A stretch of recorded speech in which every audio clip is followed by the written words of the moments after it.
Allahümme salli ala Muhammedin ve ali Muhammed ve accil faracahum ve faracana bihim. A'udhu billahi mineşşeytanirracim. Bismillahirrahmanirrahim. Elhamdülillahi Rabbil alemin ve sallallahu ala Resulihil amin. Ebul Kasım Muhammed. Allahümme salli ala Muhammed ve ali Muhammed. Ve ala alihil masuminel mükerreminel muntecebin. Ve la'nu ala a'daihim ecma'in ila yevmiddin. Amma ba'd, Rabbi şrah li sadri ve yessir li emri ve hlul uqdeten min lisani yefqahu kavli. Sadakallahul aliyyul azim. Bildiğiniz kimi yığışmağımızın səbəbi zamana sahibinin, naibinin şəhadəti münasibəti iləndir. Buna görə də birinci zamanənin sahibi Hazreti İmam Zaman aleyhissalamın bir salavatla baş sağlığı verir. Allahümme salli ala Muhammed ve ali Muhammed. Accil faracahum. Və ondan sonra bütün həqiqət, haqq və vilayət yolunun davamçılarına tək-tək başsağlığı verirəm və bu böyük müsibətdə hər birimizə Allahdan səbirlər diləyirəm. Təbii ki, hər bir insan üçün dinindən asılı olmayaraq öz əzizini itirmək müsibətdir, çətindir, ağırdır. Amma İslam dinində bir ölüm növü var ki, dinimiz onu bizə aşlayıb, dinimiz onu bizə öyrədib, dinimiz onu bizə göstərib. Əzizlərimiz olsa belə o formada dünyadan gedəndə sevinirik. Ən dəyərlilərimiz olsa belə o formada dünyadan gedəndə bizə xoş olur. Çünki Allah qatında ən şərəfli və dəyərli ölüm növü şəhadətdir. Bildiyiniz kimi Ali məqamlı rəhbər 2 gün öncə dünyanın ən xəbis, ən dəyərsiz, ən zalım, ən qəddar, ən şərəfsiz, ən pis bir varlığının tərəfindən qətlə yetirildi.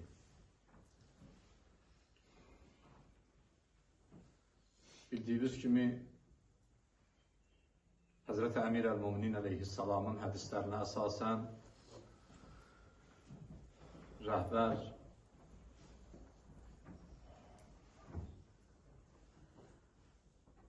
dünya zalimlarının qabağında durmuşdu və bu dünya zalimlarının və zülmünün qabağında durmaqlıq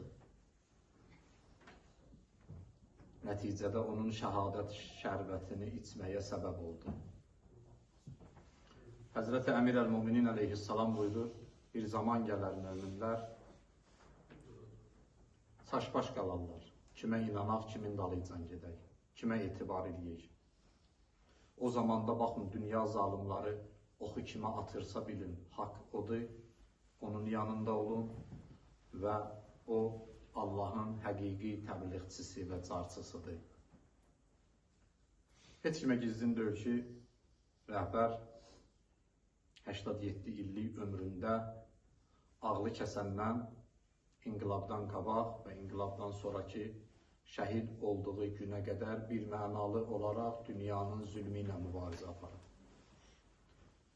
Hamıya günəşdən də aydındır ki, bu mübarizəni kimi ilə və niyə aparırdı.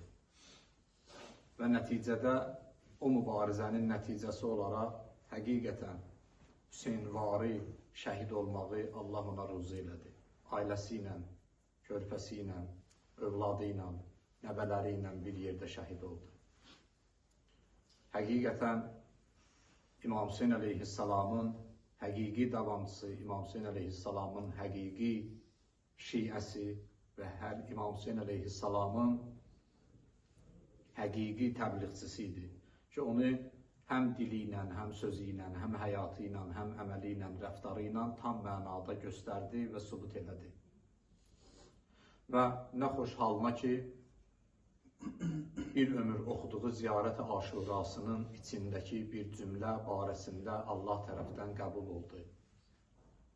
Allahümmə ec'al məhyaya məhya Muhammedin və ali Muhammed və məmati məmatə Muhammedin və ali Muhammed. Ziyarət-i Aşura oxuyanlar hər gün Allahdan bunu istəyirlər. İlahi məni Muhammed ali Muhammed kimi yaşat, Muhammed ali Muhammed kimi öldür. Muhammed ali Muhammed bilirik, hamı şəhadətlə dünyadan gedir. Hamı şəhadət şərbəti içir. Peyğəmbərdən bu tərəfə bütün Əhl-i Beyt hamısı şəhadətlə gedir. Bilirsiniz, Həzrəti Rəsulullahın özünün də barəsində bu nəzər var ki, Həzrəti Rəsulullahın özü də şəhadətlə dünyadan gedir. Və odur ki, bizim arzularımızdır və bu rəhbərimizin də, şəhid rəhbərimizin bir ömür elədiyi arzu idi və həqiqətən bundan başqa bir üsulla ölməyi deyirdi, mənə çox ağır gəlir. Şəhid ailələrinin görüşündə, bir dəfə çıxışlarının birində demişdi, şəhid valideynləri ilə görüşəndə onlardan çox xahiş eləyirdi, təmənna eləyirdi, deyirdi ki, dua eləyin, Allah məni bu dünyadan sizin övladlarınız kimi aparsın, yatağımda dünyadan gedməyim, xəstəliklə dünyadan gedməyim. Allah onun o dualarını qəbul elədi, Allah onun o səsini eşitdi. Məlum məsələdir, bugün rəhbər barədə mən istəmirəm danışım. Çünki hamımız rəhbəri əla dərəcədə tanıyırdıq ki, şəhid rəhbərimiz kim idi və gördüyü işlər nə idi. Və bugün bütün dünya bilməlidir ki, bir şəxsin şəhid olmaqlığı ilə o şəxsin yolu, məktəbi, əqidəsi, məzhəbi aradan gedmir. Çünki Allah Quranda Uhud müharibəsində Peyğəmbərin ölüm xəbərini yayanlara cavab olaraq ki, ayə göndərdi. Dedi, Peyğəmbər öldürülsə siz dindən mi çıxacaqsınız? Siz öz cahiliyyət dövrünüzə, bütpərəstliyinizə və müşrikliyinizə mi qayıdacaqsınız? Rəhbərin şəhid olmağı əksinə müqavimətə güc verir, möminlərə güc verir, ruhiyyə verir, ruh yüksəkliyi verir. Və tarix boyu belə olub. Allah şəhidlərin qanına elə bir bərəkət verib ki, bir şəxsin, bir müqəddəsin şəhid olması ilə müqavimət, məktəb, məzhəb heç vaxt zəifləməyib, əksinə güclənib. Və təbii ki, burada da şəhidlərin təsir dairəsinin də öz təsiri var. Yəni, şəhidlərin mənəvi məqamları nə qədərdirsə, o qədər də təsir buraxa bilirlər. Şəhidlərin mənəvi üstünlükləri, mənəvi cəhətləri nə qədər çoxdursa, o qədər də təsirləri çox olur. Bəzi şəhidlər bir nəfərə təsir qoyur, bəzi şəhidlər 10 nəfərə təsir qoyur, bəzi şəhidlər 1000 nəfərə təsir qoyur. Bəzi şəhidlər də var ki, dünyanın yönünü dəyişməyə və dünyanın axarını dəyişməyə qadirdirlər ki, onların başında şəhidlər ağası sərvərimiz Həzrəti İmam Hüseyn əleyhissalam dayanır. İmam Hüseyn əleyhissalamdan sonra hər kim nə qədər İmam Hüseyn əleyhissalama yaxınlaşıbsa, o qədər də onu bu İslam üçün, bu yol üçün, bu məktəb üçün təsir qüvvəsi öz təsirini göstərib. Nə qədər Peyğəmbər və Ali Peyğəmbərə yaxınlaşıbsa, o qədər də öz təsirini göstərib və insanlar ondan yararlanıblar. Və bu günləri dünyanın bütün insanları bu gedişatı, bu hadisəni, bu olayları yaxından müşahidə edirlər. Daha indi elə bir zamandır ki, məsələn, orada olan belə deyək, zərbələrəcən görürük də efirlər vasitəsilə, yəni bu texnologiyanın vasitəsilə, bu yayımlar vasitəsilə, bu kanallar vasitəsilə, internet vasitəsilə. Burada elə bilirəm, heç kimə gizli bir şey yoxdur. Məsələn, bəzi insanlar sevinirlər, bəzi insanlar qəmlidirlər. Məlum məsələdir. Yəni, bu günləri rəhbərin şəhadəti ilə qəmgin olan əzizlərə mən deyirəm ki, sevinənlər üçün narahat olmayın. Bu rəhbər özü bir dənə meyarlardandır ki, haqla batili həmişə müəyyənləşdirib. Rəhbər bir dənə meyardır ki, kimin düz, kimin əyri olmağını göstərir. Bu günləri kimlərsə bu ölmə sevinirsə, narahat olmayın. Bu belə də olmalıdır. Onlar özlərini göstərirlər və təbiidir. Bu ölümə sevinənlər Yezid balalarıdırlar, Yezidin tərəfdarlarıdırlar, Yezidin himayədarlarıdırlar. Niyə? Çünki bir dənə Peyğəmbər balasının ölümünə, bir dənə Peyğəmbər balasının şəhadətinə sevinirlər. Eyni ilə bugünkü hadisələr 1400 il bundan qabaq Kərbəlada baş vermişdi. Xanım Zeynəblə İbn Ziyadın söhbətini bilirsiniz, Xanım Zeynəblə Yezidin söhbətini bilirsiniz. Yezid sarayında Xanım Zeynəbə dedi, gördün necə xar elədi Allah sözü. Elə bilirdi şəhid olmaqla insan xar olur. Elə bilirdi ki, şəhid olmaqla insan sınır. Elə bilirdi ki, o belə düşünürdü ki, şəhid olmaqla insan məhv olur. Amma İslamın bir baxışı var, İslamın bir anlamı var şəhadət barədə, qələbə barədə. İslamın qələbəyə baxışı budur. Məqsədinə çatan qalibdir, ölən yox, öldürən yox. Kim məqsədinə çatıbsa fərq eləmir. Məqsədinə çatan qalib sayılır. Məqsədinə çatmayıbsa o qalib sayılır. Xanım Zeynəb salamlı aleyhanın o cavabı ki, tarixdə bütün dəfələrlə eşitmişsiniz, oxumusunuz, bütün tarixə bir dərs oldu. Dedi ki, kəydəkə, nə hilən var elə, nə bacarırsan elə, nə pisliyi bacarırsan elə, sən özünü məhv eləmirsən, sən özünü rüsvay eləmirsən, sən özünü zəll eləmirsən, sən Allahın nurunu söndürə bilməyəcəksən, Allahın nurunu aradan apara bilməyəcəksən, Allahın hüccətin yer üzündən silə bilməyəcəksən, sən özün silinməyə, lənətlənməyə və nifrətə məruz qalmağa məhkumsan. Və tarix bunu sübut elədir ki, bu cürdə oldu. Bugün bəziləri İslamın böyük rəhbərinin şəhadəti ilə bəziləri sevinirlər. Məlum məsələdir. Peyğəmbər balasının ölümü ilə sevinənlər məlumdur ki, kimdir. Peyğəmbər balasının şəhadəti ilə sevinənlər məlumdur ki, kimdir. Və gördünüz, daha bu vaxta qədər bir çox şeylər gizlədilirdi. İndi bunlar açıq-aşkar elan edirlər ki, bizim düşmənçiliyimiz dinləndir, bizim düşmənçiliyimiz Quranlandır, məscidləndir. Gördünüz o verilən bəyanatları. Dedilər ki, əgər biz bu rejimi devirsək, birinci İmam Rızanın hərəmini dağıdacaq. Qabağımıza çıxan olub da hər halda. Olmayıbsa çıxar qabağımıza. Ondan sonra dedilər Xanım Məsumənin hərəmini dağıdacaq. Ondan sonra dedilər İmamzadələri və bütün məscidləri. Bunun mənası nə idi? Və ondan qabaqki yanvar hadisələrində də görsənmişdi ki, o ixtişaşlarda başlıca işlər neydən ibarət idi? Adı iqtisadi sıxıntılara etiraz aksiyası olaraq başlamışdı. Amma başda Quran yandırmaq dururdu, başda İmamzadə ziyarətgahların yandırmaq dururdu, başda məscidləri yandırmaq dururdu, başda müqəddəslərə hörmətsizlik eləmək dururdu. Bu günləri hətta açıq-aşkar buradan xüsusilə, yəni bu ölkələrdən, qərb ölkələrindən o zalimların tərəfdarları çıxışlar edirlər ki, 12 imamın adın yer üzündən silmək lazımdır. Bunlar elə bilirlər ki, məsələn, rəhbərin şəhid olmaqlığı ilə 12 imam aradan gedəcək, ya din aradan gedəcək. Əzizlər, vasitə şəhid olub, hədəf şəhid olmayıb, məqsəd şəhid olmayıb, vasitəçi aradan gedib. Məktəbin bir dənə xidmətçisi, nökəri aradan gedib, məktəb aradan gedməyib, gedməyəcək də. Qiyamətəcən Allahın vədəsidir ki, bu məktəb yaşayacaq. Allahın vədəsidir ki, bu məktəb qələbə çalacaq. Allahın vədəsidir ki, liyuzhirahu aləd-dini kullihi və ləv kərihəl müşrikun. Allah İslam dininin bütün dinlərə qalib eləyəcək. İslam dini bütün dinlərə qələbə çalacaq. Müşriklərin xoşu gəlməsə də, bugün Netanyahuların, Trumpların və sair zalimların, onların əlaltılarının, onların nökərlərinin, onlara qulaq asanların, onlara şərait yaradanların, onlara yaltaqlıq eləyənlərin, onlara baş əyilənlərin, onların əllərini öpənlərin, ayaqlarını öpənlərin, şərəflərin, mənliklərin, namusların, onların qabağında peşkeş çəkənlərin hamısı bilməlidirlər ki, Allahın dinini aradan apara bilməzlər. Əksinə, bir dənə böyük şəxsiyyəti, bir dənə böyük rəhbəri, bir dənə böyük mərcəyi, bir dənə böyük fəqihi, bir dənə böyük insanı aradan aparıb şəhid eləməklə müqavimətə güc verirlər, İslama güc verirlər, məzhəbə güc verirlər, məktəbə güc verirlər, inkişaf elətdirirlər. İslamın daimən şəhidlərin qanına ehtiyacı olub. Əgər olmasaydı imamlarımız şəhadətlə getməzdilər bu dünyadan. İmam Hüseyin əleyhissalamın şəhadəti İslamın elə bir çağındaydı ki, İslam can verirdi, din aradan gedirdi. İmam Hüseyin ağanın öz sözüdür. Dedi, əgər mən indi durub şəhid olmasam, ələl-İslami və salam, bilirsiniz bu hədislərin hamısını. Peyğəmbərin balası buyurdu ki, İmam Hüseyin ağa, əgər mən hindi zülmə etiraz eləməsəm, İslamın gərək fatihəsi oxunsun, İslamın gərək kitabı bağlansın, İslam dini gərək ləğv olub aradan geçsin. İmam Hüseyin Aleyhisselamın eyni ilə attığı addımı bu kişi bir ömürdür ki atır. Dünya zulmünün qabağında dayanıb, dünya zalimlarının qabağında dayanıb və aşkara, qorxmadan, çəkinmədən zülmə etirazını elədi və göstərdi ki, həqiqətən Allahın bizdən bir bəndə kimi istədiyi budur. Və bu böyük şəxsiyyət bir bəndə kimi yaşadı. Allah bir bəndənin necə yaşamağını görmək istəyirsə, bu şəxsiyyət odur yaşadı. Allah bir bəndədən nələri gözləyirsə, bir bəndə olaraq, özdə qeyri-məsum bir bəndə olaraq bəndəçiliyin maksimal öhdəliklərini yerinə yetirdi bu şəxsiyyət. Məsum deyil. İmam deyil. Yeryüzündə Allahın hüccəti deyil. Amma bir dənə bəndə olaraq, sıradan sıravi bir bəndə olaraq, yəni məsumların nisbətində sıradan və sıravi deyirəm, bir bəndənin eləyə biləcəyi bəndəçilikləri isbat elədi, sübut elədi, canı ilə, malı ilə və baxın, tarix sübut elədi, Allah sübut elədi, Allahın inayəti sübut elədi.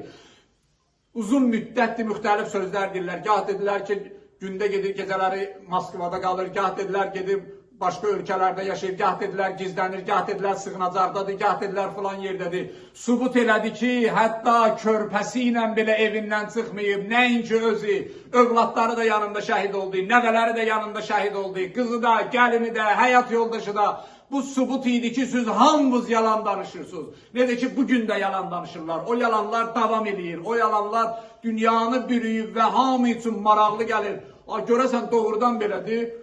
Qardaş, göz qabağında sübut elədilər ki, bunlar meydanda oldular, meydanda öldülər. Bunlar meydan kişisidirlər, bunlar sığınacaqda gizlənən deyilirlər. Sığınacaqda gizlənənlər məlumdur. Müharibə başlayanda neçə saat Netanyahu'nun təyyarəsi yerə düşmədi, ayağı torpağa dəyə bilmirdi. O qədər həyəcan yaranmışdı ki, 6 saat havada qaldı. Hətta düşməyə bir yer tapmırdı, düşəcəyi yerlərin hamısında təhlükənin olduğunu düşünürdü. Bir insan 6 saat havada gəzir ki, bəlkə biraz sakitçilik olsun, sonra mən düşüm. Amma bizim rəhbərimizin göstərdiyi şücaət, bizim rəhbərimizin göstərdiyi nümunə, bizim rəhbərimizin verdiyi dərs bundan ibarət oldu. Heç kimdən, heç nədən qorxmayın əgər Allahınız varsa. Zülmə yox deyin, zalıma yox deyin, zalıma baş əyməyin. Baxın, bunların bütün elədikləri bütpərəstliyin, şeytanpərəstliyin, Allahsızlığın göstəriciləridir. Bunların adları Yahudidir, bunlar Yahudi dinində deyirlər. Və mənim yəqinim var ki, bunlar Yahudi dinində deyirlər. Bilirsiniz niyə? Bütün heykəlini simvolik olaraq Tehranın küçələrində yandıranda həmən gecə Netanyahu bəyanatlarının birində dedi ki, bu İranın bizi ilə açıq-aşkar müharibə elanıdır. Bütün yandırırdılar, sən niyə narahat idin əgər sən Yahudisənsə? Yahudilər ki, tək Allahlıdırlar. Yahudilər ki, Allah'a inanırlar. Yahudilərin ki, peyğəmbəri var. Yahudilərin ki, kitabı var. Bütü yandırırdılar. Sən niyə narahat idin əgər bütpərəst deyilsənsə? Mən niyə dedim yəqinim var bunlar bütpərəstdirlər? Bunların ata-babaları, bunların sülalələri, bunların əcdadları göstərib ki, bunlar bütpərəstdirlər. Həzrəti Musa 40 gün onları qoydu, getdi, qayıtdı, bütpərəst tapdı. Deyirsən, 3000 ildə bunlar bütpərəst olmayıblar. And ola Allah'a bunlar bütpərəstdirlər. And ola Allah'a bunlar Allahsızdılar. And ola Allah'a bunlar dinsizdirlər. 40 günə dəyişən Yahudi 3000 ilə dəyişməyib deyirsən. Və bəzi dırnaqarası onlara insan da demək olmaz. Onlara müsəlman da demək olmaz. Bəzi müsəlmanlar, bəzi özlərini ağıllı sananlar, ziyalı sananlar, hətta bu günləri bu Allahsız rejimə dəstək verməyə davam edirlər. Bu bütpərəst rejimə dəstək verməyə davam edirlər. Hətta onun üstündən müdafiə edirlər. Görün, hara gəlib çıxmışıq ki, iki müsəlman bir-biri ilə dava eləyir. Müsəlmanın biri haqq tərəfdir, biri batil tərəfdir. O batil tərəf neyin üstündə müsəlman qardaşı ilə dava eləyir? Yahudini müdafiə eləməyin üstündə. Yahudini müdafiə eləməyin üstündə müsəlmanlar parçalanıblar. Bu günləri ərazilərində müharibə gedən ölkələrin hamısı müsəlman ölkəsidir. Bir dənə qeyri-müsəlman ölkəsi yoxdur. Bütün o müsəlman ölkələri ki, bütün müsəlmanlara olan İslam aləminə, İslam dünyasına olan xəyanət onların torpağında, onların ölkələrində, onların ərazilərində baş verir. Və bu günləri onlar qalxıblar, bir neçə ölkə artıq bir neçə saat bundan qabaq bəyanat verib ki, biz də İran əleyhinə müharibəyə qoşulacaq. Qoşulun! And ola Allah'a məğlubsuz, and ola Allah'a uduzacaqsınız, and ola Allah'a zəlil olacaqsınız, and ola İmam Hüseyin ağamın pak qanına nabud olacaqsınız, həlak olacaqsınız.